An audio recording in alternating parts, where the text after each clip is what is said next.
pleasure to be on your podcast today. So, yeah, let's get started. Actually, Rohit, can you tell us about where you are from and a little bit of yourselves before you started being a podcast? Yeah, absolutely. So, I'm currently based in Singapore. I grew up here. I went to school here, and then I shifted to the US for my university for further studies. And then, a few months after I graduated, I actually shifted to Bangalore.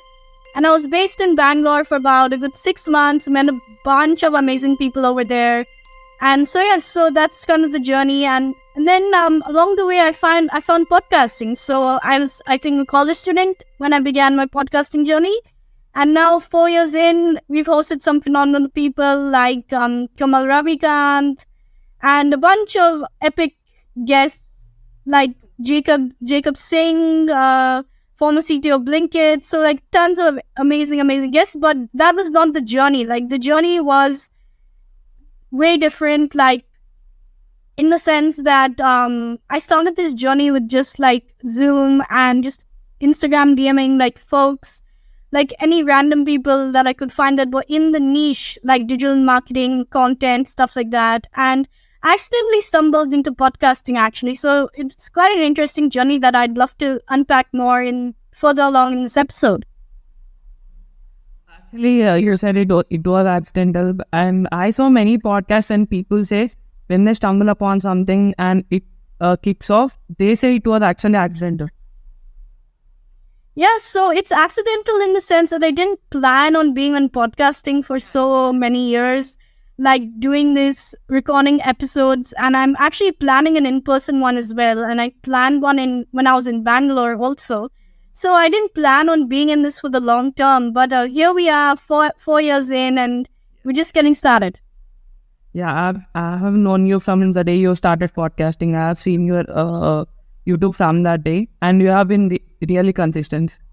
I don't know, maybe I could be that level of consistent.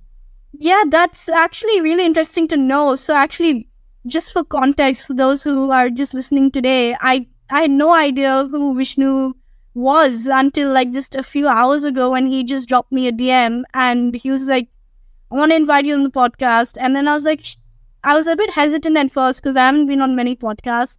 And then I saw his questions, like the way he thinks he operates. And then I was like, yeah, let's just do this. I'll just go on this guy's podcast and I'll share my insights and we'll break it down for you guys about podcasting and like any other topics that Vishnu has. So yeah, ready for it. Yes, thank you. And what do you do by profession aside from podcasting? Okay, so I was actually not having much of a profession right now apart from podcasting. Like previously I was doing an internship in Bangalore. Like that was a pretty good internship. I learned a ton, learned what was a fit for me, what wasn't a fit for me, even executed my first event while in Bangalore. But I think the one main thing that I realized is that, sorry, lost my train of thought. What was the question? What do you do aside from podcasting by profession? Yeah, you can cut that part out. So I'll just be I'll send you the whole thing after it is done. after editing. Yeah, after editing. Okay, sure. So I guess I would say like I'm still looking for my next thing. I was still looking for my next thing up until like a few days ago. And let's see what's in store for me. Have some interesting calls next week, potentially.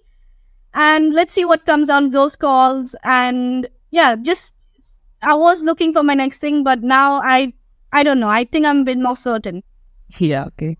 At Rohi, you told us you lived in Bangalore for a few months and you grew up most in Singapore and now you are living in USA. Yeah. Yeah, how was it about, like, how do you compare the people in Bangalore, the culture in Bangalore, the work culture mainly, to that of in US? So I didn't actually work in the US for starters. So I was only there for my schooling and, it was COVID time. So I didn't really do much of an internship. And I think the podcast was my internship of sorts.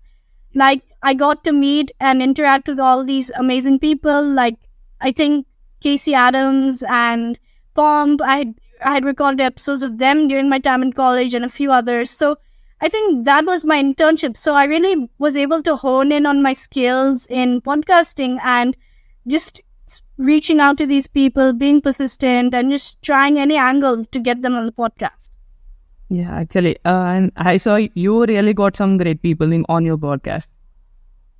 Yep. I've been fortunate enough to host these like amazing people on the podcast, and some of them have really like helped me out when I needed it the most, and they've really been there for me. So yeah, some of the guests, not all. So I mean, I guess like the people I choose to stay in contact with is basically who I vibe with, and like that only happens when you have that discussion after the podcast, which is why I think in-person podcast is just so much better than say doing a virtual podcast. But being in-person podcast can be quite expensive, and so this online podcast format is a bit better in that sense. Not many people can afford that.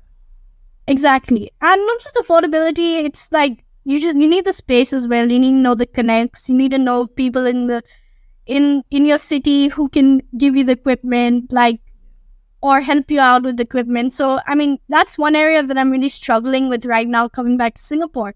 Like in Bangalore, I knew a few people that could actually help me out with the equipment, but versus here, like I'm like new, don't know many people. So I just need to like start expanding my luck surface area, start meeting more people, and doing what I was doing in Bangalore, but just trying to do it back home in Singapore.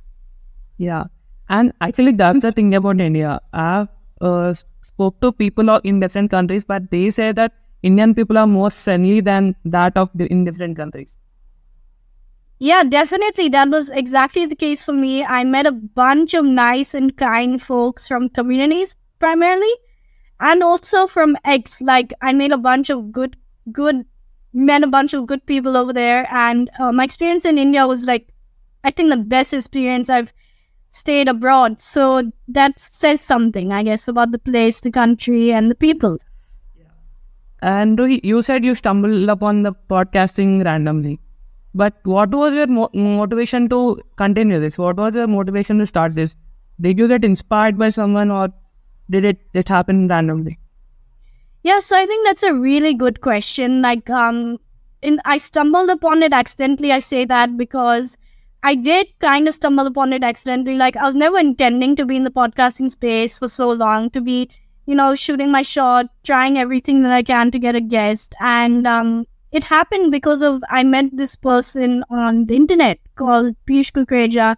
He turned out to be my biggest supporter, my biggest fan, and he basically had this 3-day workshop, and it was life-changing. And I did not know anything about Piyush Kukreja before we joined the call. And so that was the case with that. And I guess the reason I'm still in podcasting is because of the impact. Like the impact and the ability to impact one person's life is why I'm still in podcasting, and I'm still shipping out episodes, even though the views may not be as high as they could be, or maybe the distribution is not good enough. But I think I see potential in this podcast. I see the ability to make it grow, and with the right amount of capital, with the right amount of like just sheer persistence, I think we can make this something big. I think your ability lies in to convince people to get to you.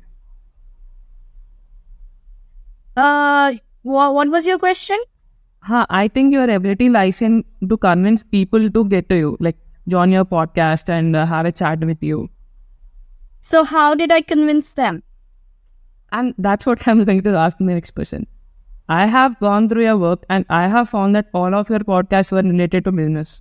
So why did you choose that business niche? Yeah, sure. So I think business niche kind of stood out for me because it's one of the areas that is really interesting. Like being at the forefront of the startups, the technology, what's going on in space is quite interesting for me. And but when I initially started out, I was actually more into like content creation and podcasters and interviewing those types of folks. But then as I slowly started interviewing more of these startups and VC folks, I realized that, this is my interest, this is my passion, and this could be my life's work. So I realized then that, I had to make that pivot, switch my niche up a bit. And that's why majority of And also I get a lot of energy out of talking to these startups and VC folks. Like, they're just at the forefront of everything, and it's just amazing to see, amazing to listen, amazing to learn from them as well. Like, I think a big thing in podcasting that we see today is not enough people are producing valuable content, like high quality valuable content. It's mainly just fluff or some clickbait or stuff like that. So it's not like super interesting to listen to. So I wanted, and also I never really saw people like me in the industry at that point of time.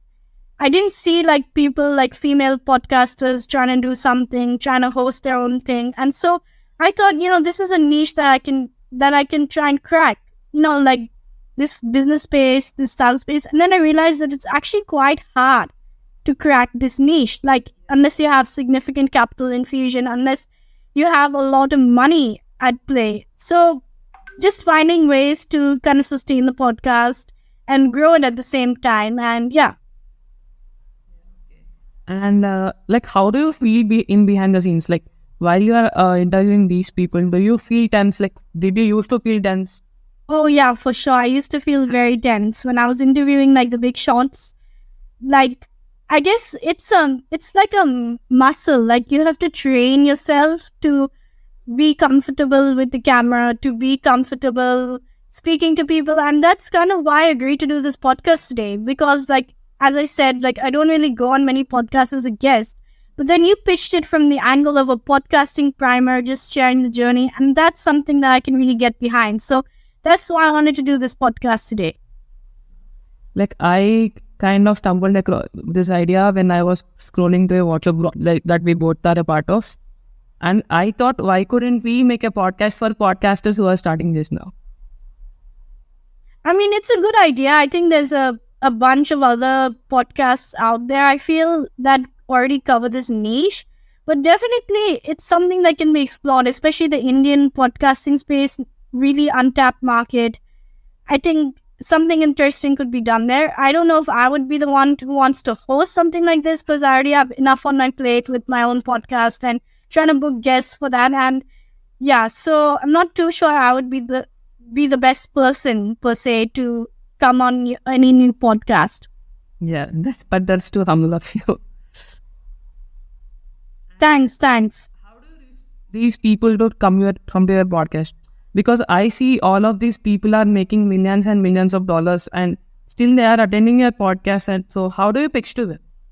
Yeah, so I think the basic premise in pitching is you really need to do your homework. You need to know who you're pitching to, and you need to kind of explore these various different channels. You have to explore the channel of, cold emailing, cold DMing, and reaching out to the peer team. These are the three main ways, plus using X as a backdoor. And what I mean by that is you just post these things like, this is a long shot, etc., and see if somebody resonates, somebody reaches out. And yeah, so these are the kind of four main ways that I personally reach out to guests.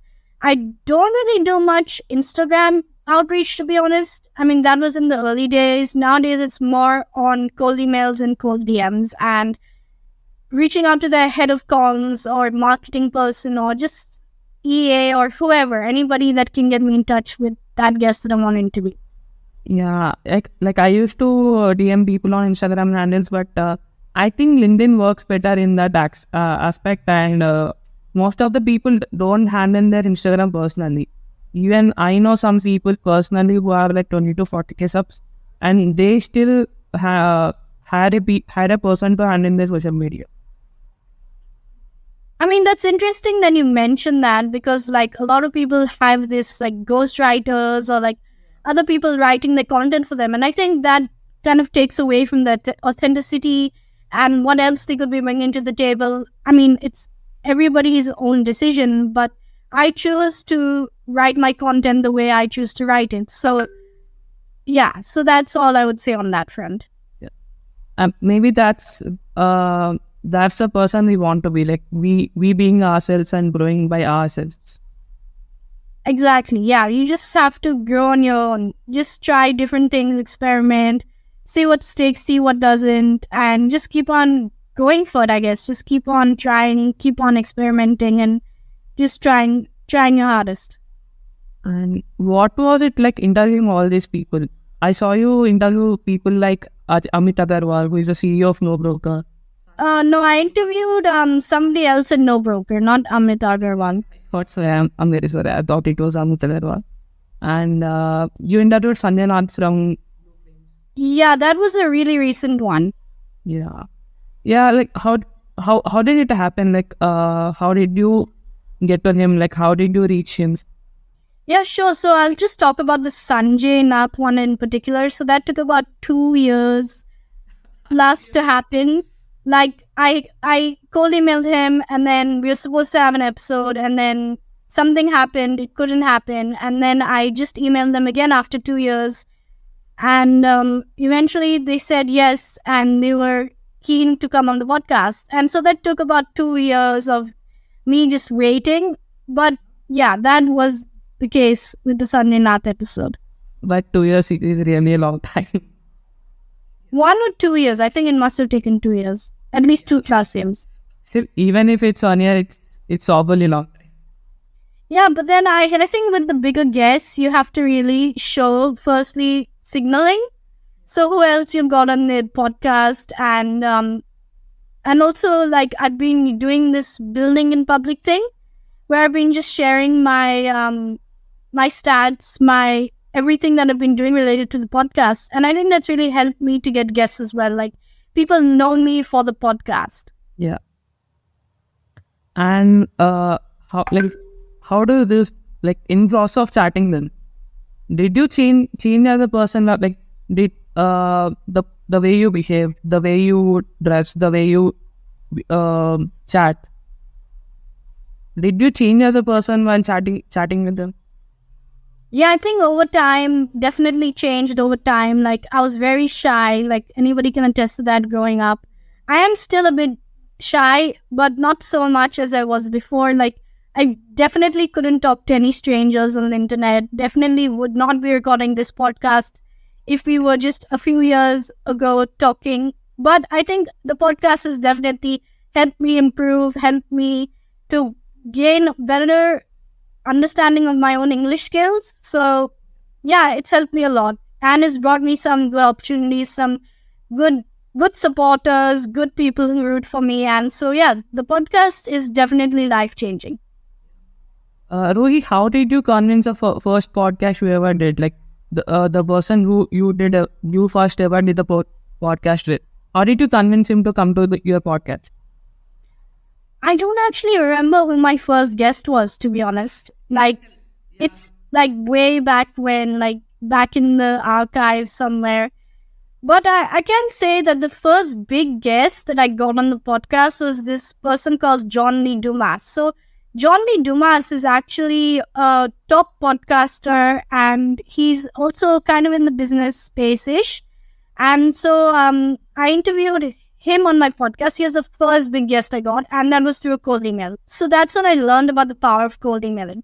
After I was just sitting in my school or my college or whatever, and I just or I was at home, I can't remember, when I shot that email to the team, and they actually responded, and I was pleasantly surprised. I was like, no way this guy's going to come on my podcast. And just that rejection, fear of rejection, and it actually happened, and he actually agreed. He said yes. His team said yes. They helped to schedule it. And yeah, the rest is history. And then since then, I've just been at it, trying to get new guests and trying to get new people.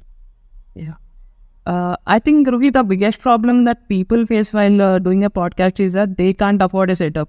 Or even if they can afford a setup, they can't convince a person to come to their city or their home to do a podcast, because if people who we wish to podcast live very far away, or they have something important to do than come and chat with us for 1 hour and travel and all these things.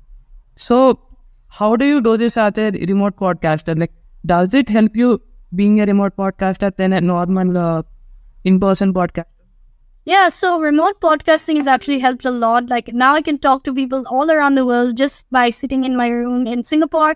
And yeah, it's helped a lot, but I think there's some few things that could have helped make the pitch even better, which is you have a concise time limit. So for me, I'm trying to position it as under 30 minutes. most people are happy to come on for under 30-minute podcast, at least the people that I've reached out to. And of course, there's a lot of ghosting and stuff that goes on. So yeah, you can't really control that. But I think at the beginning, it's a really evolving game. Like, you just have to be really trying and, yeah, just trying to get the guest from whichever approach that you can. And so, yeah. Yeah. After 2 to 3 years of podcasting, I think, like, are you ready? Like, are you ready to continue in this field, or are you trying to do something different? Or like, what are your opinions if someone want to come into this? Yeah, sure. So you made a good point, which is that, the barriers to entry for podcasting are really low. I mean, like, anybody can get started in podcasting. You just need Zoom, Riverside, a webcam, a decent mic, and you can just get your podcast off the ground. I think podcasting is really a game of long-term game, and you won't really see the benefits until like you're 1 or 2 years in, which is why most people quit, because they don't see the results from the get-go. But if you keep at it, if you keep building that audience, keep talking about it, showing your work, insane stuff will happen. So yeah, that's all I have to say on that one. Exactly. I think that's all the questions I have for you. Okay, yeah, pleasure coming on. I mean, this is the second time I've come on as a guest, and I think there's a lot of energy. Definitely, I could feel a lot of energy in this podcast.